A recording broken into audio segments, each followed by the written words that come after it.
Os exorcismos são reais e assustadores. Durante séculos, a ideia de que entidades malignas podem tomar o controle de um corpo humano foi relegada ao campo das superstições ou histórias de terror. Mas, e se eu te dissesse que há casos documentados, respaldados por médicos, autoridades e até mesmo pelo Vaticano, que provam o contrário? Prepare-se, porque hoje vamos mergulhar em uma das facetas mais sombrias da história humana: os exorcismos reais autorizados pela Igreja. O medo do desconhecido sempre nos acompanhou. Desde os tempos antigos, civilizações em todos os cantos do planeta registraram comportamentos inexplicáveis atribuídos a forças malignas. Com o tempo, a Igreja Católica formalizou rituais de exorcismo para combater o que chamava de possessão demoníaca. Mas por trás desses rituais existem histórias assustadoramente reais e muitas vezes trágicas.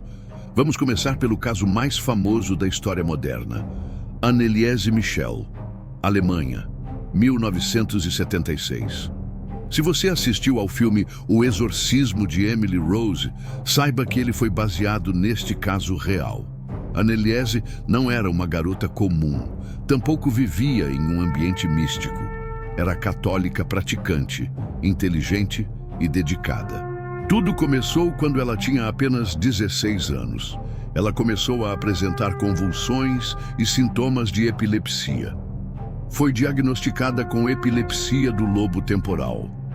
Mas os remédios não ajudavam. Aos poucos, sua família começou a relatar comportamentos estranhos. Ela ouvia vozes, dizia ver demônios e não conseguia entrar em igrejas ou capelas. A situação se agravou com o tempo.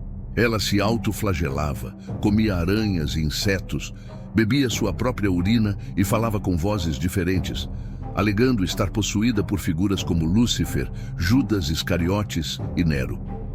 Os médicos insistiam que era um caso psiquiátrico grave, mas a família acreditava que havia algo além. Em 1975, 2 padres foram autorizados pelo bispo local a iniciar um ritual de exorcismo. O ritual durou quase um ano. Foram realizados 67 ritos de exorcismo, alguns com duração superior a 4 horas. As gravações dessas sessões são perturbadoras. A voz de Anneliese muda completamente e ela parece falar idiomas que nunca estudou. Em 1º de julho de 1976, ela morreu de desnutrição e desidratação severas, pesando apenas 30 quilos. O caso virou um escândalo mundial. Os pais e os padres foram julgados por homicídio negligente. O tribunal os condenou, mas com penas leves. O debate entre fé e ciência nunca mais foi o mesmo.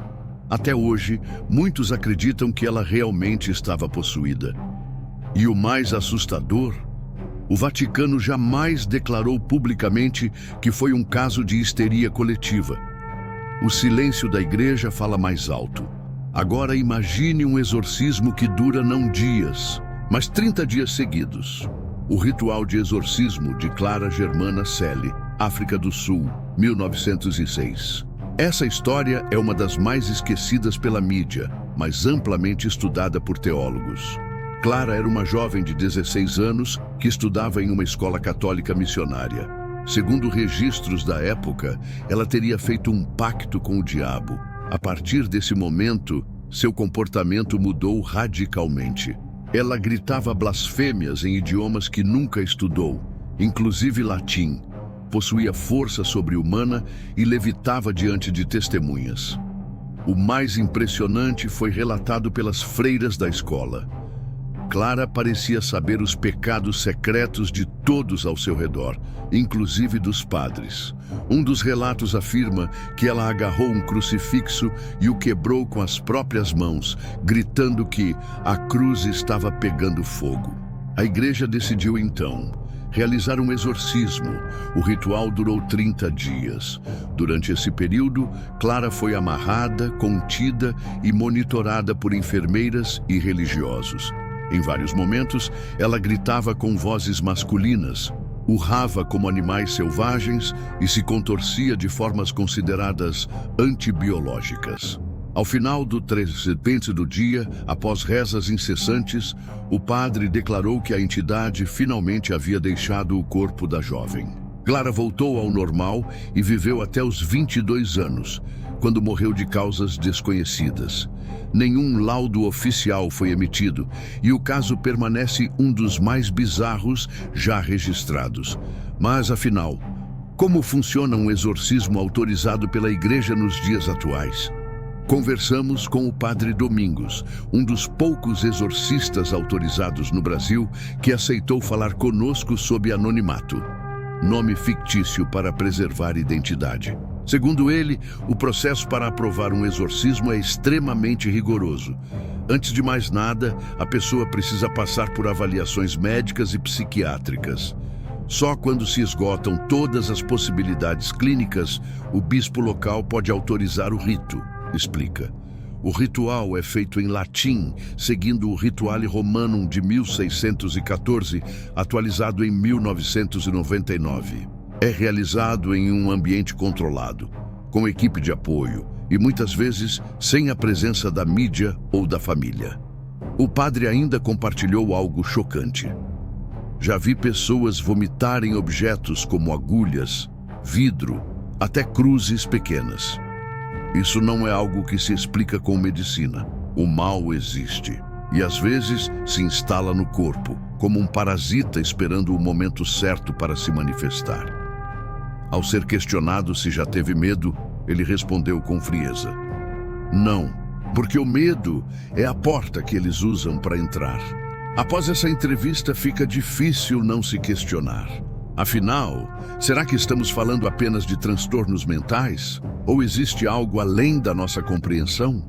A ciência tenta explicar o inexplicável, mas às vezes o inexplicável olha de volta para nós, com olhos que não são humanos. Possessões demoníacas são um dos últimos tabus do mundo moderno. Quando ouvimos falar disso, pensamos em filmes hollywoodianos com efeitos especiais. Mas e quando a realidade supera a ficção?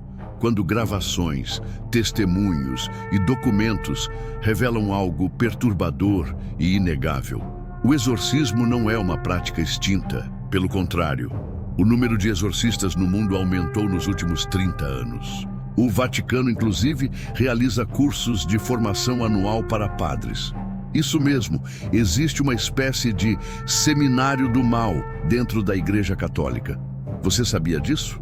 E mais, o Papa Francisco já declarou publicamente que o diabo é real.